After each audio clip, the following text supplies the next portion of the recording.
Shalom Haverim.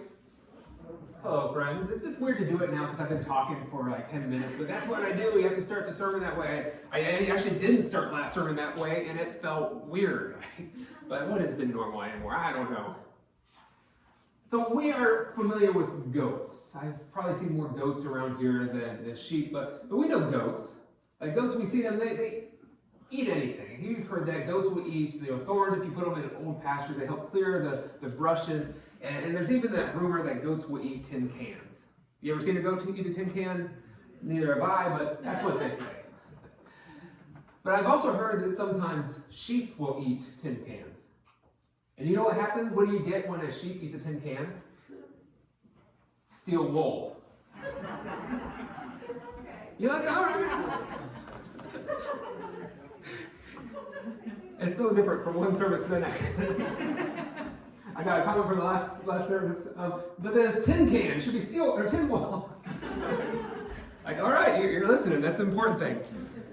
Actually, if they ever ask me, why do you start with jokes anyways? I really think it helps people to engage at a different level because you have to listen to the details if you want to get the joke. So that's why I do it, not because it's fun or anything like that. But it's good to be with you here this morning on what's known as Good Shepherd Sunday. The fourth Sunday of Easter season is always designated as Good Shepherd Sunday. So in the lectionary text, you will always find Psalm 23, the passage that Hadley read for us, the Lord is our shepherd. And then you will also find John chapter 10 divided up into three different sections. So John chapter 10 also includes things like I am the gate, I am the good shepherd. And this week we read that section about Jesus being the good shepherd. And I think the reason that this comes up every year in our lectionary cycle is because we need to be reminded of just how important it is to be good sheep. And we need to be reminded how easy it is for us to wander away and how much we need that good shepherd to pull us out of the pit. And I thought of that this week as I saw this video. This is actual video footage of me and my Lord, the Good Shepherd.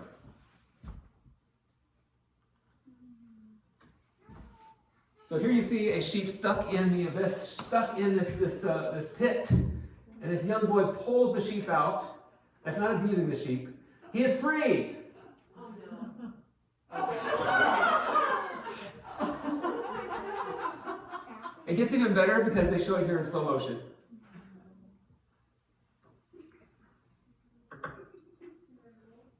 He's free now. We'll watch it again later. So that for me is like the perfect example of what my life looks. God, you pull me out of the pit, pull me out of despair, and what do? I jump right back in. So what we're going to do today is we're going to look at the Good Shepherd. We're going to look at why we need a Good Shepherd. And I also want to focus on something different. I want to focus on why we need each other. Because sheep are herd animals. Sheep thrive around other people. Sheep need around other sheep. Sheep need one another to really do their best. And I believe that we do as well. So Good Shepherd Sunday. We need a Good Shepherd and we need one another. So we start our text today. We start at verse 11. And Jesus comes on and he says, I am the Good Shepherd. And he contrasts himself to the hired hand. Now, I didn't have a lot of experience with sheep growing up, so today I'm going to use a lot of examples from the other animals that I'm familiar with, and we're going to mix in some other agricultural metaphors, because that's what I know, and they say don't mix metaphors, but I'm going to, and this is church, so forgive me, grace, but we're going to mix a bunch of agricultural metaphors together. We're going to hear about cows, we're going to hear about some corn, and a little bit of sheep mixed in here as well, and I guess it gets some good stew if you do that. I don't know, that's terrible. Anyway, but here's Jesus. He says, I am the Good Shepherd, and he contrasts that with the hired hand.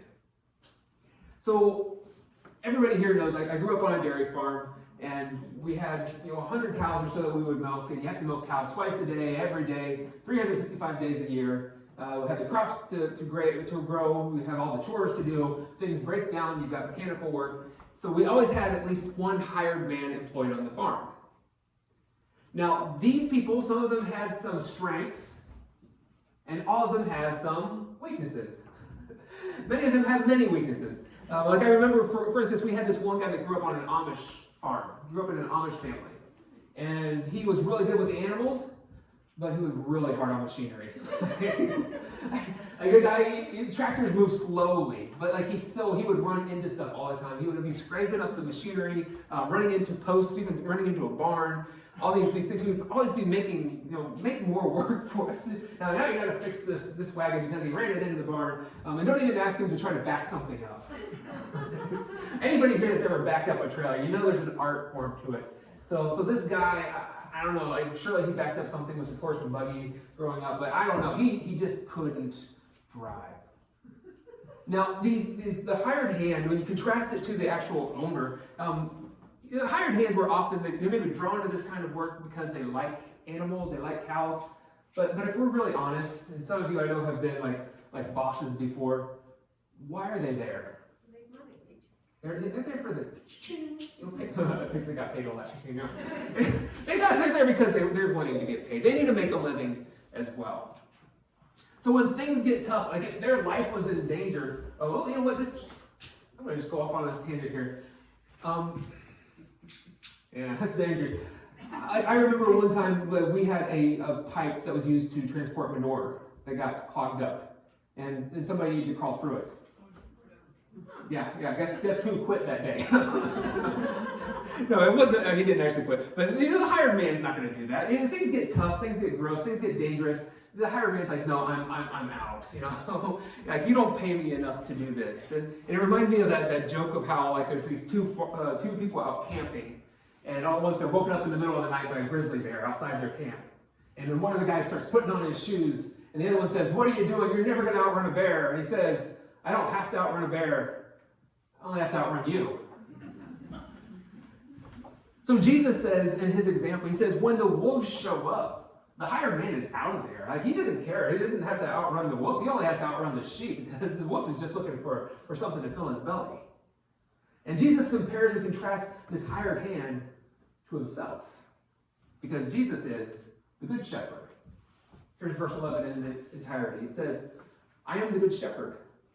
The good shepherd lays down his life for the sheep." It's not just about a paycheck for the good shepherd. He has a lot invested. These are his sheep. These are almost like his family. It's more to him than just getting his daily paycheck. So when Jesus says, "I lay down my life for my sheep," I think that he is indeed talking about his death on the cross. Jesus died for his people, died for his sheep on the cross. But I also want to have a bigger understanding of what he means here by laying down his life. And when I think of this, I go to the Philippians 2 hymn. Philippians 2 talks about how Jesus was with God in heaven. Before Jesus ever became a man, he was with God, and he had all the amenities available to him. It was like the nicest spa, nicest resort, whatever you might imagine, whatever heaven might be. For me, a resort is not heaven. But he's got all that he could ever want. He's in heaven, and he gives that up. It says that in Philippians 2, 6 through 8. Jesus, who being in the very nature God, did not consider equality with God something to be used to his own advantage. Rather, he made himself nothing by taking the very nature of a servant, being made in human likeness. And being found in appearance as a man, he humbled himself by becoming obedient to death, even death on a cross. So when Jesus talks about laying down his life, I think, yes, he's talking about this death on the cross, but he's also talking about giving up equality with God in heaven, to be with us, to be our shepherd. And then he goes on a little bit further. Actually, if you go backwards, we go to verse 5. It's not just Jesus. The author of Philippians tells us, in your relationships with one another, have the same mindset of Christ Jesus. We too are to give of ourselves for one another. This is something that we call discipleship in the church. We're called to follow Jesus' example, to live like he lived, to love like he loved.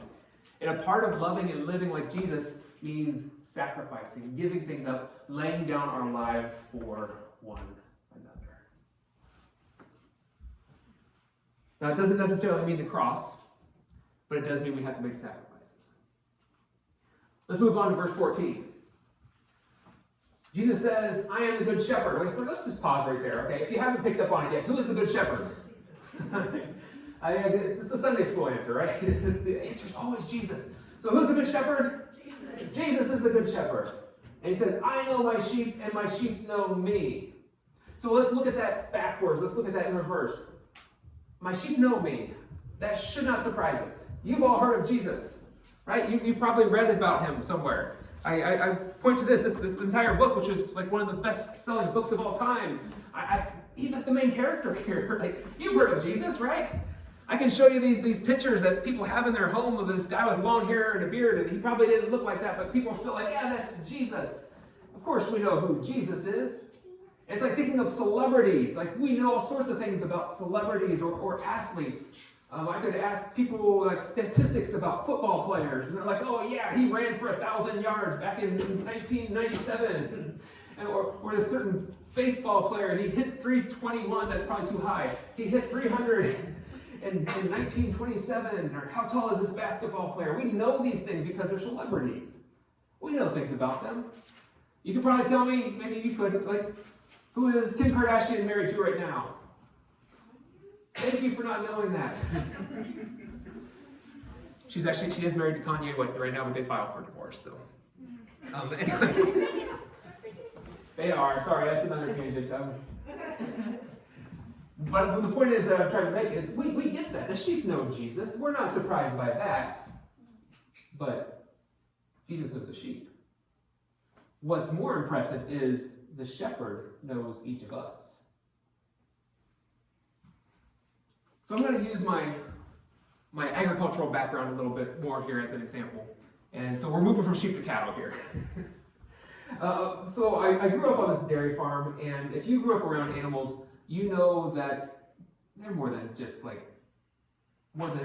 animals to you. They're pets. Some of them are almost family. My parents could tell you stories about how I raised pigs in like the coldest winter ever in Ohio, and we brought pigs into the house and they stayed there for a while. Just things coming back to me as I'm remembering these stories, and I remember the stories fondly, feeding baby pigs with baby bottles, but it's not always remembered that way by my father. What I do remember though is like all these animals, they had names. So even the cows, the baby calves, a female calf is called a heifer. When they were born, everyone is assigned a number. Every animal is assigned a number that sticks with them for the rest of their life. But we would also give them personal names. And I remember very clear, probably being first grade. How old's Ellie now? You're 5 years old? So I was probably just a little older than Ellie. And there was a heifer calf born, and it had this heart shape on her head, on her forehead. And me being the wise, probably 6 or 7 year old that I was, I named her Lovable. Lova-bull. It was not accidental. Right? I didn't realize then that bulls were boys, cows, and heifers are girls. I didn't understand the gender difference at that point. If you don't understand now, only females grow up to give milk, but now you know. And I also remember later in life, we had this. Anybody ever watch Bonanza? They had a bull named Rojo Grande on Bonanza in one episode. It was the episode where Haas and Little Joe got in trouble, which is all the episodes. So we had this really big white cow. We named her El Blanco Grande. And that was before we knew that Spanish had genders. But the thing is, like, they were personal to us. We had names for them. So we didn't just call them by their number, we had personal names. So now we go back, I'm older and maybe less wise than I was then, but my younger brother, he's now the herd manager. He cares for all the cows on the farm. This is the barn view from the silo on our farm. I don't have a good large picture of this, but you can see some of the things. This is where the milk cows are housed in this barn here that holds about 120 cows. This is the swimming pool that you never want to go into.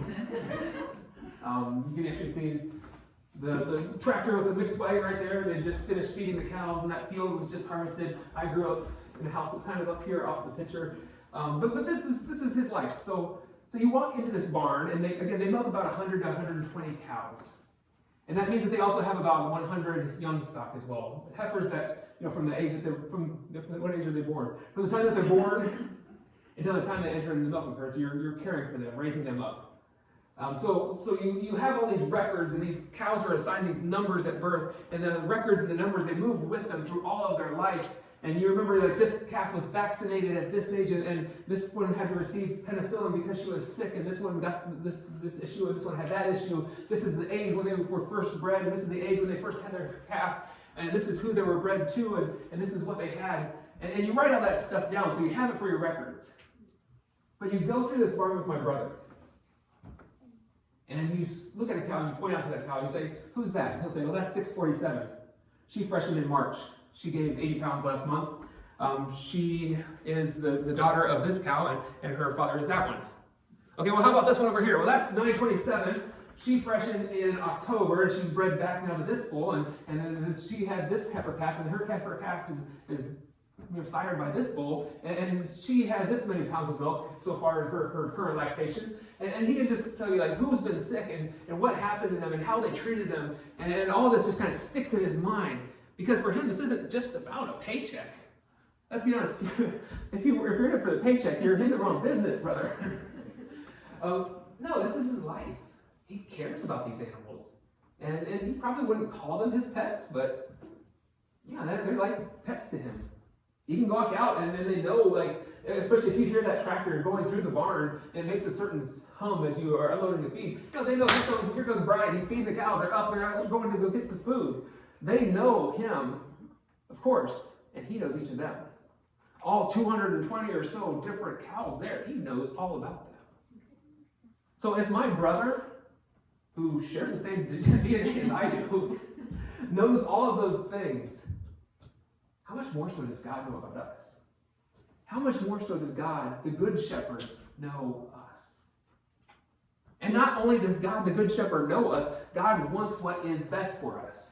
Can we agree on that? It's not a trick question.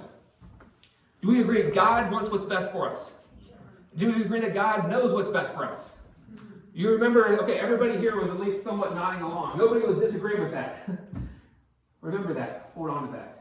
God, the Good Shepherd, wants what's best for us and knows what's best for us. So we come here to this passage from Psalm 23. The Lord is my shepherd, I shall not want. And God is leading us down beside the still waters. God is leading us to the green pastures. God knows you need food. God knows you need water. God knows you need rest. Rest is so important that God works this into the 10 Commandments. God, our Good Shepherd, knows us, knows what we need, knows what's best for us, and wants what's best for us. You all agreed to it. I've got it on video. So I was thinking this week about this passage and turned my attention to a friend of mine from high school. And we've all got these kind of friends, okay? They're friends that if you met them today, they probably wouldn't be your friends. I'm not alone.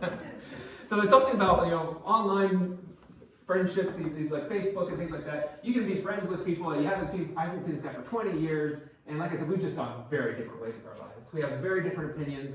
And I'm strongly opinionated, but he's like very vocal about his strong opinions. So this is a guy who he's a strong Christian. I respect him in that way. But he can also just come off as a bit of a jerk. And one of the things is, he's an expert in everything. And he's an expert in what we should be doing to get out of this pandemic. From the very beginning, he knew what we had to be doing. He knew what had to be done, what didn't need to be done. And you know what didn't need to be done? He didn't need to be wearing a mask, that's for sure. He knew all this, and he hadn't gone a day to medical school. It doesn't matter about the professionals that spent their life studying infectious diseases. My friend, who probably watched a YouTube video or two, knew what was best. And he flaunted it online. Like, I know you don't have to wear a mask. This is just a big hoax. And he would make this big deal on Facebook and other social media sites. Like when he would walk into Walmart and the people would tell him, you need to wear a mask, it is the law. He would laugh at them, and if they tried to hand it to him, he'd throw it back and walk off laughing. Ha ha ha. People try to make him use a mask when he goes into a restaurant. He said, well, I'm taking my business elsewhere. And what do you think happens when the vaccine rolls along? You think he's taking the vaccine, receiving the vaccine? Absolutely not. It's all a hoax. I haven't heard him say anything about microchips. But, why would I do that? This is the way God made me to respond to this. God has made my body so it will heal itself. Why would I put something foreign into my body? You try to say, well, actually, that's how vaccines work and how, something foreign comes in and your body naturally fights back. I don't know. So he just knows so much. He knows so much more than everybody else, even more than the professionals. And at some point, I just get so frustrated with him. And what really bothers me is the way he treats people who disagree with him. He has a special name for people. Well, now you're all wearing masks right now, so it would be people like you and me. He calls us sheeple. Yeah, it's cute, I know. Maybe I've mentioned sheeple before to you. Sheeple is what you get when you combine sheep and people. He says, you all are just blindly following the way of the government. You're doing what the man says. You are sheep just being led like right off the cliff. You do anything that big government told you to do. You are just sheeple. And of course, I want to respond in a snarky way. I want to say, well, better sheep than goats. Because you read Matthew 25, God's going to separate the sheep from the goats, and the sheep get to be with God forever in heaven, and the goats don't. So, I want to say something really snarky like that. I want to say, hey, Jesus is called the Lamb of God who takes away the sins of the world. John the Baptist calls Jesus a lamb. But my friends here, nope, we're not sheep, we're lions. And it just gets so frustrating when he calls us names. I mean, he's such a conspiracy theorist. And here he is calling us names. And then I come back to today's scripture. And I'm reading through this. And I come to this passage, and I just don't know what to do with it.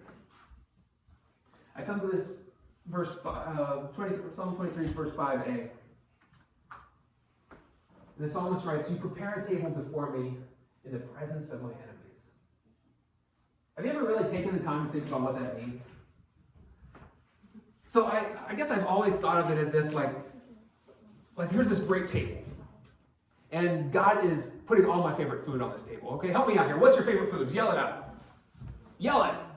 Pizza. Pizza. There's pizza on the table. What else do we have? Chocolate. Plums. Peaches. Turkey, pears. So nobody else over here likes to eat anything. Tacos. I was thinking steak and mashed potatoes. Graham crackers. I'm thinking of all these different desserts that are placed there before me. And you imagine like the host comes around and says, oh, which would you like? And what do you say? You're like, psh, I'd like a little of all of it, please. This is my fantasy. I can have all of it if I want. This is what I imagine. And you know what? And God prepares this table before me in the presence of my enemy. He's sitting across the way. And guess what? He doesn't get any. That's how I imagine this happening, right? Well, maybe not. What if God prepares the table before you in the presence of your enemies so the two of you can sit down together? No. I like the other one a lot better. What if God prepares the table before you in the presence of your enemy so that you can have conversation? Whether there's food there or not. Like, there's actually no mention of food in this passage. What if God's just calling you to sit down with the people that you can't get along with to talk it out? You see, it's really easy for my friend to dismiss my perspective, to call me a sheeple. Is that plural? A sheep? Purple people eater? It's really easy to label people and dismiss them because you kind of dehumanize them when you do that. You're just sheeple. You're just following along. Did you catch what I did earlier? I labeled him as well. I called him a conspiracy theorist. It's really easy to label people and dismiss them, but I don't think that's what we're called to do. What if we were to sit down with our enemies, sit down with people like this friend of mine and have conversations? What if I could help them understand, yes, it's wonderful that God created our bodies so that we can heal, but not everybody's body has the same level of ability to heal. And there are people who are immunosuppressed, and a part of loving God means loving your neighbor. Sometimes we have to sacrifice our freedoms for those around us who aren't as strong as we are.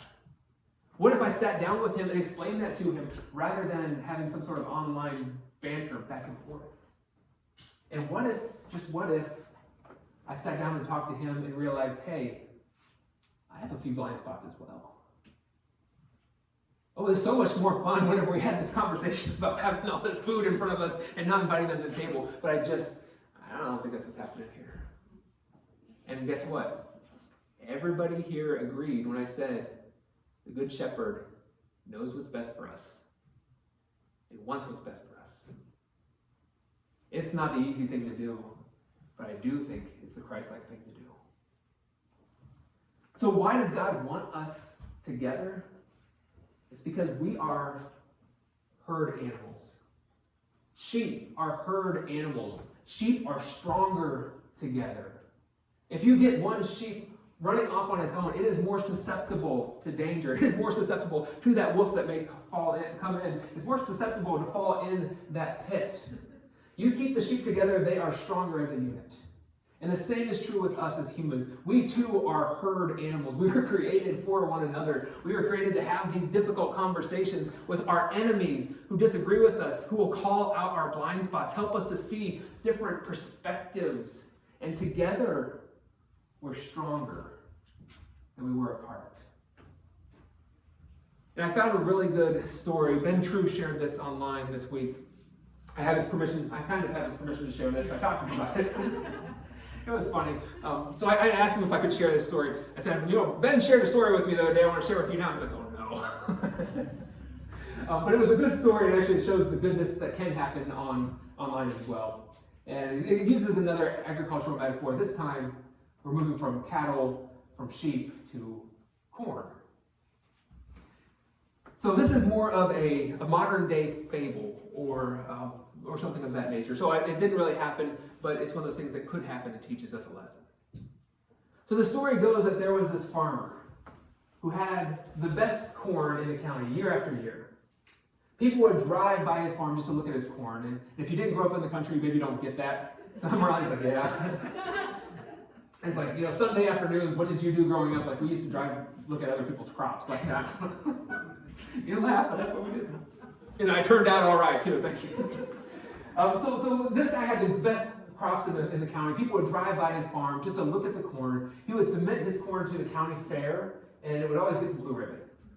The biggest ears with the most kernels. He always got the greatest yield, the biggest harvest every year. And a newspaper reporter wanted to find out what his secret was. And the reporter found out that this guy was taking his leftover seed corn every year, and he was giving it to his neighbors. And this puzzled the reporter all the more. It was some big city reporter from Stanton, Virginia. Who's ever heard of that? So this reporter goes to this farmer and says, what's the deal with this? Like you're winning these awards year after year. Why are you sharing your best corn, your leftover seed corn, with your neighbors? And the farmer said, don't you realize how corn grows? You see, corn is cross-pollinated. That means that the corn in the fields around my neighbor's farms, they give off this pollen, and the wind spreads it around. It distributes it evenly. And it pollinates my corn as it grows and develops. So year after year, if my neighbors have inferior corn, my corn actually will get worse and worse year after year. But if my neighbors have the best corn, then my corn too will grow stronger.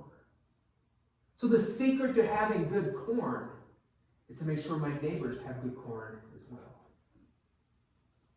So you see where I'm going here. We are herd animals. We are only as strong as those around us. If you separate us off, we are weak.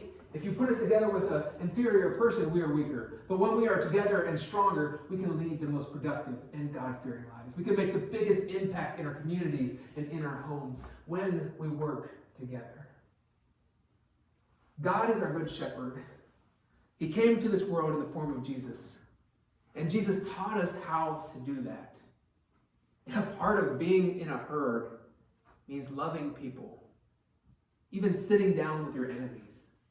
Showing the love of God to them. Having the difficult conversations. Entering into dialogue. And growing together. Nobody said it was going to be easy. But together we are stronger. We are herd animals. My friends, we now come to this portion of our service for the sharing of praises and prayer requests. And I just have a few to carry over from last service. Noting that John Humphreys has asked for prayer for his brother, who's having issues with his heart and lungs. Not sure exactly what's going on at this point, but he seems to be receiving medical care, and